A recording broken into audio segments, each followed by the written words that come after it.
Hey everyone, and welcome. Today we're diving into a single moment in history that, well, literally turned a religion on its head. It's an incredible story about a 180-degree physical turn that was really a signal for a massive spiritual shift for millions of people. So let's get right into it.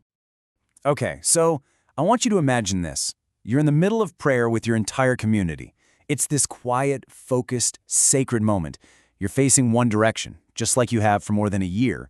And then, right in the middle of it all, a command comes down from the heavens that is about to change, well, everything. The historical accounts of this are just staggering. This wasn't a memo that went out saying, hey, starting next week, we're doing things differently. Nope. 1 second, the Prophet Muhammad and his followers are in the middle of praying, and the very next, a divine revelation comes through, and right then and there, the entire congregation, the leader, the followers, everyone, physically turns around. I mean, just picture it. A whole group of people, some of them literally mid-kneel, swiveling in perfect unison to face a completely new direction. And that really brings us to the big question, doesn't it? What on earth could be so important that it would interrupt the sacred act of prayer itself? You have to understand, this wasn't just a friendly suggestion. It was an immediate, absolute command that put the very foundation of their obedience to the test. So let's get our bearings geographically speaking. For the first 16 or 17 months after the migration to the city of Medina, Muslims prayed north towards Jerusalem. The new command? Pray south towards the Kaaba in the city of Mecca. Now, from their location in Medina, this was a complete 180-degree reversal. We're not talking about a small adjustment here. This was a total about-face, a fundamental flip in their physical orientation to God. But this sudden change wasn't really about geography or maps. The source material is crystal clear on this. Its main purpose was to be a divine test. It was actually designed to cause a stir, to make people show their true colors. And boy, did it cause a stir. What's fascinating is that the Quran itself predicts the backlash right away. You can just imagine the whispers and the confusion. The critics and the skeptics would have an absolute field day, right? Questioning the Prophet's authority, asking, what's going on here? This verse perfectly frames the problem. How do you explain such a huge change to a world full of doubters? And here is the absolute heart of the matter. The change in the prayer direction, the Qibla, it was a tool. Think of it like a divine filter, designed to separate the people who were truly following God's message, no matter how strange it seemed, from those who would just bail at the first sign of a challenge, the ones who would, quite literally, turn on their heels and walk away. And this test was so effective because it directly challenged the deep-seated pride of the different groups at the time. See, for some of the Arabs, praying towards Jerusalem, which was a center for the Jews, it was kind of a blow to their national ego. And on the flip side, for some Jews, turning away from Jerusalem to face the Kaaba in Mecca was just unthinkable. So this single command sifted out all those attachments to tribe and tradition, leaving only the people whose loyalty wasn't to a place, but to God alone. But this whole event wasn't just a test of who was in and who was out. It was also a massive public declaration. It was basically the inauguration of a new spiritual leadership for the entire world. Think about how huge this is.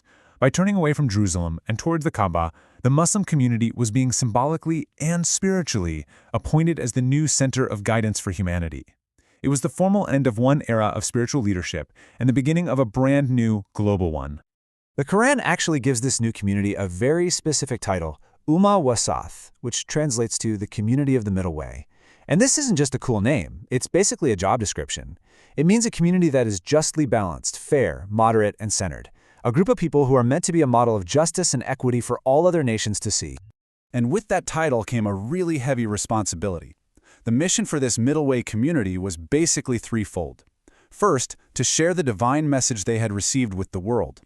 Second, and this is crucial, to actually live it out, to be a shining example of righteousness and justice. And third, to stand as a living, breathing witness to these truths for all of humanity. All right, let's zoom out for a second, because the story of the Qibla change is about so much more than just a historical event. It's really teaching a universal lesson about what faith and righteousness are all about. So this was the divine comeback to all the critics. The message is simple. God is not confined to one direction. East, west, north, south, it all belongs to Him. The physical direction is a symbol, sure, a point of unity.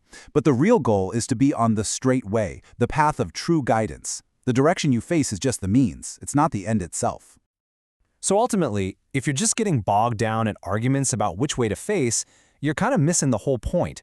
The real substance of faith, according to this teaching, is all about your inner state, your moral character. The real work isn't winning debates about rules, it's cultivating virtue inside yourself. And this brings us to the ultimate lesson, the real climax of this whole story. Because this whole controversy over the direction of prayer was actually used as a setup to deliver one of the most powerful, all-encompassing definitions of piety you'll find anywhere in the Quran. The verse kicks off by tackling the argument head-on. It basically says, hey, all of you arguing about turning east or west, that's not what righteousness is. It just sweeps the entire debate off the table to make way for a much, much deeper truth. And then it lays out this beautiful, holistic vision of what true righteousness is. It's about having the right beliefs, for sure, but it's also about profound social action, taking care of your family, the orphans, the poor. It's about social justice, like freeing those who are enslaved. It's about your personal integrity. Are you faithful to your promises? And it's about inner strength. Can you be steadfast when things get tough? It's not just one thing. It's a whole way of life. So, to wrap it all up, that command to turn 180 degrees in the middle of prayer, it was an outward, physical symbol for a much more important inward turn. It was a lesson designed to reorient the entire community away from petty arguments and hollow rituals and turn them towards the real beating heart of faith, a life built on belief, compassion, integrity, and justice. And that really leaves us with one final thought. This whole historical event set a single, unified direction for prayer. But the lesson behind it all leaves us with a much more personal question for every single one of us, no matter what we believe. The physical direction might be set, but what direction is your own heart truly facing?